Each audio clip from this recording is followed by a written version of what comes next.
Então, povo, estamos aqui para mais um vídeo do nosso mês do Halloween. E hoje a gente vai conversar sobre o conto O Povo Branco, do Arthur Machen. Eu li ele, então, nessa edição aqui, Arthur Machen, O Mestre do Oculto, que foi lançado pela editora Clock Tower.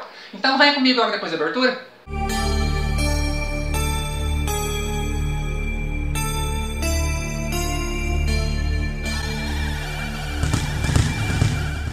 Então, gente, a gente vai conversar hoje sobre esse conto, O Povo Branco, escrito pelo galês Arthur Machen. Eu li ele nessa edição bonitona, aqui, toda chique aqui, que se chama Arthur Machen, O Mestre do Oculto. Ela foi lançada pela editora Clock Tower e é uma edição muito boa, é uma edição bastante completa, não completa no quesito de contos. Aqui não tem a obra completa do Arthur Machen, gente, o cara escreveu demais. Mas aqui a gente tem então os principais contos dele nessa linhagem do oculto, do sobrenatural e do horror.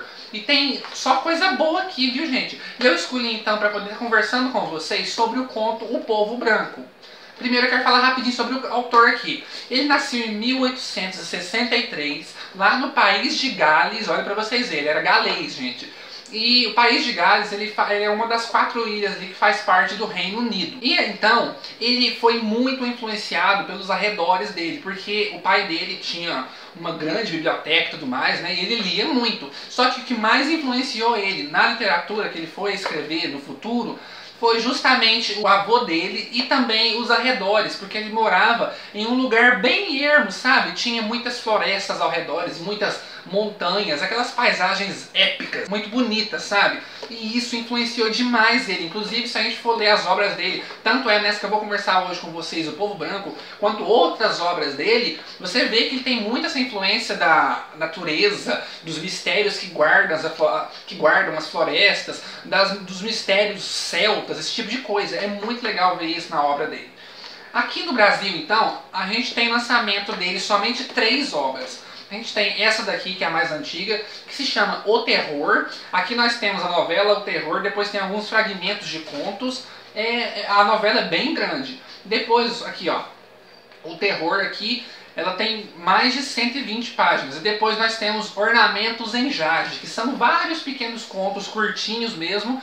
Foi lançado pela editora Iluminuras. Essa edição está fora de catálogo, então você só consegue encontrar ela em sebos, mas ela ainda é facinho de achar, então você consegue encontrar facilmente.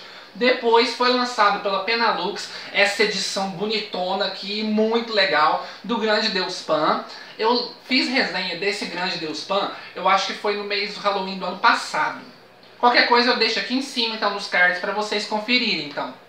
Mas é um livro maravilhoso. O Grande Deus Pan é uma novela, é a novela mais famosa do Arthur Machen e é sensacional, é perfeita, é muito completa, muito assustadora, muito sinistra, é muito boa, gente. Então eu recomendo que vocês vão lá assistir a resenha. E agora nós temos esse lançamento aqui saindo pela editora Clock Tower, que é uma seleção de contos dele. Aqui nós temos, além do Grande Deus Pan, a gente tem várias outras histórias. Então é uma coletânea muito boa também, recomendo demais. Ela ainda está bem completa porque ela tem introdução, tem uma parte que fala sobre a admiração que o H.P. Lovecraft tinha pelo Arthur Machen e tudo mais. Porque quem não sabe, o Lovecraft se inspirou muito no Arthur Machen para poder criar então o seu horror cósmico. Porque o Arthur Machen tinha disso, de fazer essas entidades de outras realidades, de outras dimensões e tudo mais.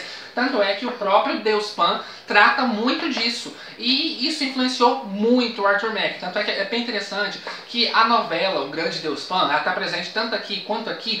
Ela é uma das novelas que mais influenciaram autores. Lovecraft se influenciou nela. O Stephen King diz que é uma das histórias de terror mais perfeitas que ele já leu na vida. A Shirley Jackson, que é a autora da Assombração na Casa da Colina e do mais recente lançamento aqui no Brasil, Sempre Vemos no Castelo, ela também se influenciou demais pelo Arthur Machen. O Dean Koontz, muitos autores se influenciaram por Arthur Machen e por O Grande Deus Pan. E você tem a oportunidade de ler essa história nesses 2 livros aqui. Então vamos lá, vamos conversar sobre O Povo Branco. É o seguinte, povo, eu tenho que falar pra vocês, eu acho que eu fiquei boiando nessa história. E olha que eu li e reli ela, eu acho que eu li ela umas 3 vezes para eu poder ver se eu conseguia compreender a história. Então eu vou conversar aqui com vocês, totalmente sem spoilers, o que eu entendi dessa história. Nós temos aqui então duas pessoas, dois rapazes, eles estão discutindo sobre o pecado e o mal verdadeiro. Um deles concorda que com a visão da Igreja Católica, que o pecado é tudo aquilo que está escrito e que foi proibido e tudo mais, e o outro fala que não, que o pecado é uma coisa muito maior, uma coisa muito mais forte, e o mal é uma coisa muito mais intensa do que aquilo que a Igreja prega. E eles vão discutindo isso, até que o cara que está discordando fala: eu vou te dar uma coisa para você ler, você vai ler isso e depois você vem contar para mim o que você acha, se você concorda com a minha opinião ou se você mantém na sua própria opinião. Ele então vai lá, pega de dentro do armário dele, de um baú, ele pega um livro todo encadernado em couro, sabe? Livro feito manualmente. Não é livro perfeito assim, é uma coisa que você vê que foi feita em casa. Encadernado em couro, com folhas, com corte bem torto mesmo. Você vê que foi tudo feito à mão. E ele entrega para ele e fala: toma, lê isso daqui e depois você vem cá e me conta o que você pensa. Aí o cara, tá bom, vou ler, né? E o cara chega em casa então e começa a ler aquilo. Ele percebe que aquilo é o diário de uma garota. Ela deve ter por volta dos seus 9, 10 anos. E essa garota então começa a contar, aí o Arthur Machen vai fazer a narrativa do ponto de vista da garota, como se você estivesse lendo o próprio diário dela mesmo. E você vai lendo aquilo e ela vai contando então que desde pequena ela tem visões diferentes, que ela vê coisas que outras pessoas não veem. Que ela então ela mora à beira de uma floresta, olha aí que legal, paralelo então com o grande deus Pan. Também tem esse negócio de um vilarejo à beira da floresta. Retornando aqui, ela mora à beira de uma floresta, ela só tem somente o pai, a mãe dela não é mencionado aqui no livro. E o pai dela é muito desligado em relação a ela. Ele trabalha muito, ele mal vê ela.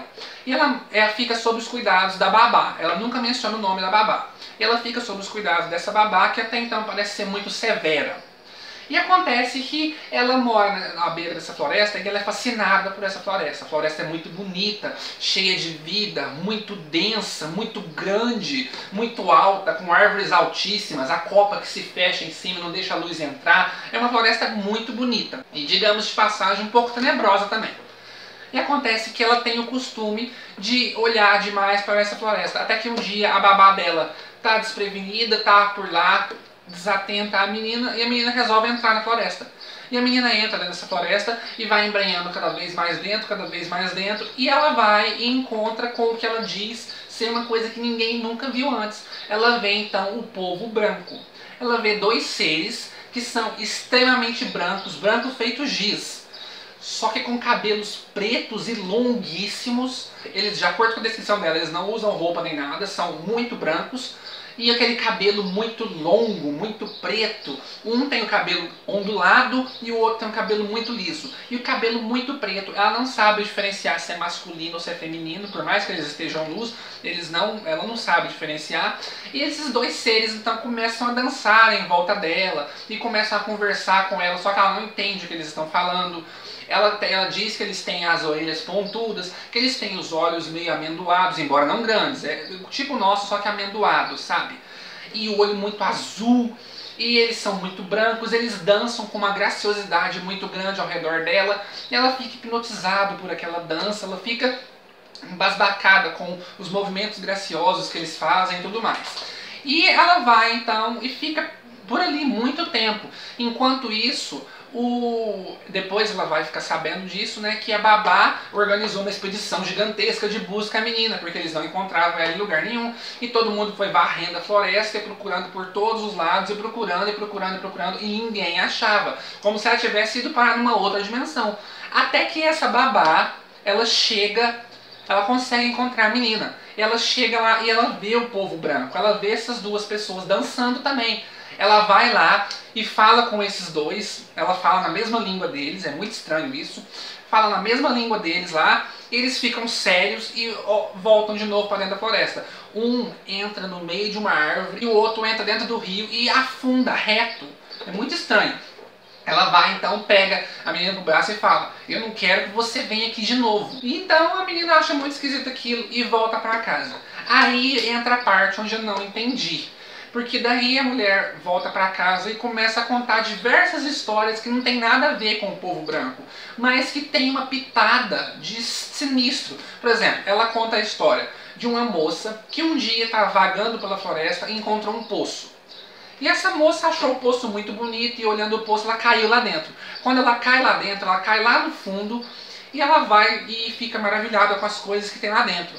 Lá tem pedras, tem joias, pedras preciosas, colares e tudo mais. Ela vai e pega o colar, pega as joias e tudo mais, né? Então ela vai e começa a andar pela vila com as joias que ela achou no fundo do poço. Sabe-se lá como ela saiu de dentro desse poço. E ela começa a andar pela vila com essas joias e tudo mais, todo mundo fica se perguntando: uai, mas aonde que ela arrumou dinheiro para comprar essas joias? Eles são muito pobres e tudo mais, como assim? Aí mandam chamar o rei, porque eles pensam que ela está roubando de algum nobre. E o rei vai lá e chama ela e começa a olhar, e as joias são lindíssimas. Tem um colar que ele é dourado, brilhante, tem uma coroa que ela é de ouro puro, e tem rubis que são vermelhos e muito intensos. E eles ficam encantados com as joias dela, e ela jura de pé junto que ela não roubou nada, que ela conseguiu essas joias de presente, ela não fala mais nada, e eles ficam maravilhados com aquilo. E as joias fazem ela ficar muito bonita. Aos olhos das pessoas, dos nobres ali, ela fica muito bonita. E o príncipe, filho do rei, se apaixona por ela e resolve pedir a mão dela em casamento. E acontece que no outro dia eles se casam. Aí ela vai pro quarto dela para se trocar para a noite de núpcias. Aí ela tá demorando demais, e o príncipe acha aquilo esquisito. O príncipe vai lá bater na porta, quando ele bate na porta ninguém atende, ele abre a porta. Quando ele abre a porta, ele vê uma pessoa muito alta, negra, só que é um negro preto de carvão, sabe? Não é negra, é uma pessoa preta de carvão, tem traços humanoides e tudo mais, bem alto, com orelhas pontudas também, olhos muito azuis, cabelos longos também, tipo o povo branco, só que a diferença é que a pele é escura como carvão, como piche. E essa pessoa tá levando a esposa dele pelo ar. E ele fica desesperado, sai correndo atrás e não consegue alcançar ela, ele some no ar. E quando ele olha para trás, em cima da cama, as joias se transformaram em capim, em areia, esse tipo de coisa. E essa é uma das histórias que a Babá conta para nossa protagonista. E eu fiquei sem entender por que ela contou isso. Porque o ser não é o mesmo do povo branco. Pode ser uma diferença, pode ser uma variante, eu não sei. E ela vai contando então diversas histórias que tem a ver com isso, sabe? Com mistérios da floresta e que envolvem algum ser da floresta. E a história vai seguindo em frente, até então nós termos mais uma tentativa da menina de entrar na floresta. E ela vai entrar mais uma vez na floresta e isso daí vai levar até o final da história. Eu não vou contar o final da história aqui, porque creio eu que esse conto é bem fácil de ser achado. Essa edição é nova, gente. Você consegue comprar ela facilmente no site da editora Clock Tower. E esse conto em específico, O Povo Branco, você consegue achar também na internet em versão e-book. Então é bem facinho de achar. Mas eu queria conversar com vocês, pessoal, sobre isso. Quem leu essa história, me põe aí essas opiniões. O que vocês acharam? Eu fiquei sem entender. Eu entendi o final e tudo mais, o final inclusive é trágico e tudo mais, mas eu fiquei tipo, ela contou essas histórias, será que foi para assustar a menina de não entrar na floresta? Tem algumas das histórias que ela conta que nem tem a ver com o povo branco. Eu fiquei, sabe, encafifado com isso. A história é boa, a história é bem misteriosa. Essa mística que cria ao redor da floresta e desse povo branco, o estranhamento que a gente tem da Babá ver e conversar com eles, mas nenhum dos outros criados da casa ouvir falar deles, ou ao menos conseguir ver eles e tudo mais. Essa menina que vê eles e eles agem com maior naturalidade, esse povo branco age com a maior naturalidade ao redor dela, ficam felizes por ela estar ali e tudo mais. Eu fiquei sem entender. Me lembrou bastante o mito da sereia, né, gente? Que a sereia encanta o pescador e puxa ele para o mar e afoga ele. Eu me lembrei bastante disso, como se o povo branco também tivesse essas segundas intenções. Me lembrou bastante isso. E também, quem conhece a mitologia das fadas, quem não sabe, eu sou Wiccan, a minha religião é a Wicca. E a gente acredita que as fadas, quando elas começam a se envolver com o ser humano, tem algumas delas que têm a índole um pouquinho egoísta, digamos assim. E se se irritam com você, ou se elas querem alguma coisa de você, elas podem te seduzir e te levar para outra dimensão. Na outra dimensão, onde você desaparece aqui, ninguém nunca mais te vê, e você fica preso na outra dimensão com elas. Não sei se é por maldade ou se é porque elas se apaixonaram demais por você. Mas tem esse costume, tem essa mística ao redor das fadas que a gente, os Wiccans, acreditam. E eu notei certa semelhança com o povo branco. O povo branco me parece bastante elfos, né? Elfos são assim também, altos, muito bonitos, cabelos muito longos e tudo mais, embora não dizem que eles são brancos que nem giz, mas é uma variante que o Arthur Machen criou então para esses seres aqui. Mas eu gostei demais do conto, achei muito bom, eu só queria ter entendido mais o porquê dessas histórias, sabe? Tem histórias aqui que a Babá conta que não tem nada a ver com o povo branco. É boa a história, mas eu fiquei, sabe, encafifado com isso. Amanhã, então, nós vamos estar conversando sobre um conto desse livro aqui, Ao Cair da Noite, do Stephen King. O conto em questão é o Ayla, é o primeiro conto do livro. Então você consegue encontrar esse livro facilmente, porque é um livro relativamente novo aqui no Brasil. Você acha ele facilmente para vender. Se você não conseguir encontrar a versão física, você acha o livro facilmente também em e-book. Esse conto também é bem fácil de encontrar. Esse conto é até famoso.